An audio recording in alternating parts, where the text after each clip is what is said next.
today's show, we're focusing on the strength in your head and neck. This is very important in contact sports, like wrestling and football, to avoid injury. But to make our neck stronger, we must first ask, what is neck? Your neck is made up of a group of muscles connected to your jaw, shoulder, and collarbone. Together, these muscles strengthen and protect your throat and spinal cord.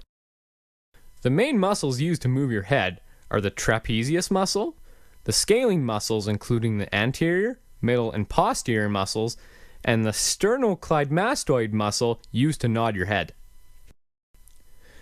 Exercise will mainly benefit the trapezius muscle. When training the neck, it is extremely important to follow good form. Carelessness with neck exercises can be much worse with other exercises. Use smooth, controlled motion at all times. Don't jerk or bounce at all. Before you begin any resistance exercise for the neck, always warm up first. Move your neck forward and backward, side to side, and turn your head left to right. Do 20 to 30 reps of each movement to warm up. Upright rows are a very good exercise for the muscles in your shoulders, but can also greatly benefit the muscles in your neck. Keeping your elbows above your hands at all times, pull the barbell directly up from the starting position until the bar is just below your chin. Hold this position for a second to maximize the peak contraction, then slowly lower to the starting position, and repeat. Leaning against a wall with your head is a great exercise for your neck. Vary the angle to choose the correct resistance. Using a small pillow will make the workout more comfortable.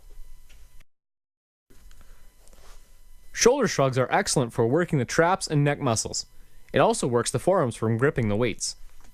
Grip a barbell shoulder width apart. Stand upright with your feet shoulder width apart. Hold the barbell at arm's length in front of you.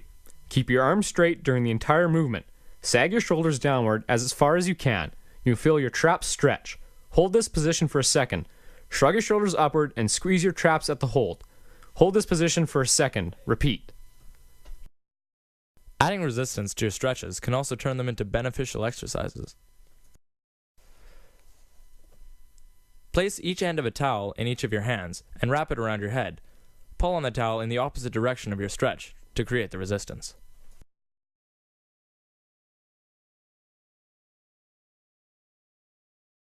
The most common injury to the neck muscles is that of whiplash, which is the sudden distortion and hyperextension of the muscles in your neck. This occurs when the neck is jerked sharply in one direction and then sharply again in the other. Symptoms reported by sufferers include pain and aching to the neck and back, referred pain to the shoulders, and sensory disturbance such as pins and needles in the arms and or legs. Symptoms can appear directly after the injury, but often are not felt until days later. Your brain is like a stack of CDs, like a sweet potato, like an amplifier, like a Headley CD, like a speak and spell, like a cup of warm milk, like a turkey sandwich. The brain is the center of the nervous system for all animals. The muscles in your body are controlled by electrical impulses from your brain. Exercise has been touted to do everything from treat depression to improve memory, with the power to cure a host of problems while preventing even more. In particular, exercise leads to the release of certain neurotransmitters in the brain that alleviate pain both physical and mental. One of the most exciting changes that exercise causes is neurogenesis, or the creation of new neurons. Neurons are electrically excitable cells that are used to repair damaged or old brain tissue. This reparative effect is particularly relevant to humans because the brain starts to lose nerve tissue beginning at age 30.